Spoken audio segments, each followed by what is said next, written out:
Welcome to Morningstar.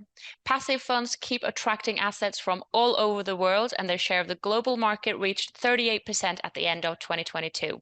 And if you're a loyal Morningstar reader, you have probably seen that we evaluate the performance of fund managers on a regular basis, in which active managers time and again fail to impress as a group.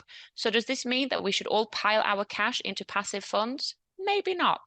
Jose Garcia-Zarate, your Associate Director for Passive Strategies here at Morningstar. What do you think about this assumption that if active managers as a group keep failing to beat their passive peers, and especially over the long run, investors might as well stick to only passive index funds? Well, there are several reasons explaining the increasing popularity of passive funds, and low management fees is probably the most important. To a large extent, the success of passive investing is predicated on the failure of active managers to deliver on their promises. So from that perspective, it's understandable that many investors would see passive funds as the default investment option. Now, the question is, does that mean that we should give up even trying to find a successful active manager? And I think the answer is no. There's always room in every asset class to add value and it may be challenging to find those investors, but that's the reality. Okay, so let's say that this interest keep evolving and more money keeps flowing into passive funds, and then we end up with a market only consistent of passive index fund. What could that lead to?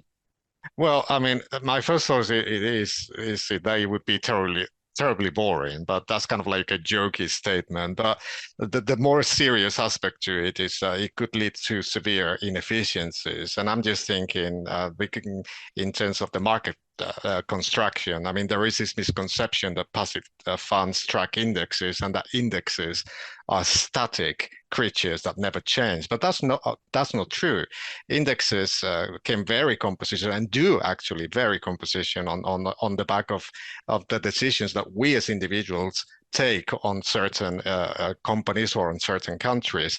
So in a way, a passive fund cannot really work without the activity of individual investors. You would be negating the nature and basically impairing the mechanism of indexing. Okay, so have you noticed then during your years of researching the market, have you noticed any specific areas or markets where active managers are more successful than in others? Uh, As you alluded to, I mean, we run a study called the Active Passive Barometer, where we measure the success rates of active managers versus their passive peers in the group of Morningstar categories.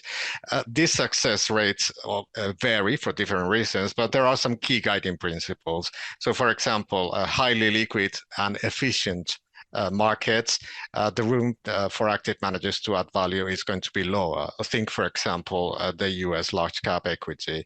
By contrast, active managers may have more room or latitude to find opportunities in markets where there are liquidity constraints, where information can be a challenge to obtain, or even markets where liquidity is not such a big problem, but they may be dominated by a specific group of companies or a specific economic sector.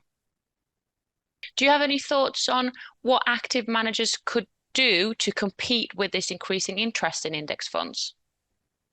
Well, keeping a tight rein on costs would be a good way to start with. Not over-promising could be another. A successful active manager is probably one that is acutely aware that that they can fail, and there will be periods of short-term underperformance, and this needs to be properly explained to investors. And for me, then, as an investor, what can I do to make sure that I choose the right active manager? Well, that's the key challenge, and it's a difficult one. So I'd say that thorough due diligence and education are paramount. But I do understand that not everybody has the ability or the resources to undertake, thorough due diligence, for example. And this is where companies like such as Morningstar comes in very handy. I mean, we have a dedicated team of very experienced analysts whose core mission is to identify those managers that can help you in your long-term investing journey. Very interesting. Thank you so much, Jose, for joining us here today. And until next time, I'm Joanna England for Morningstar.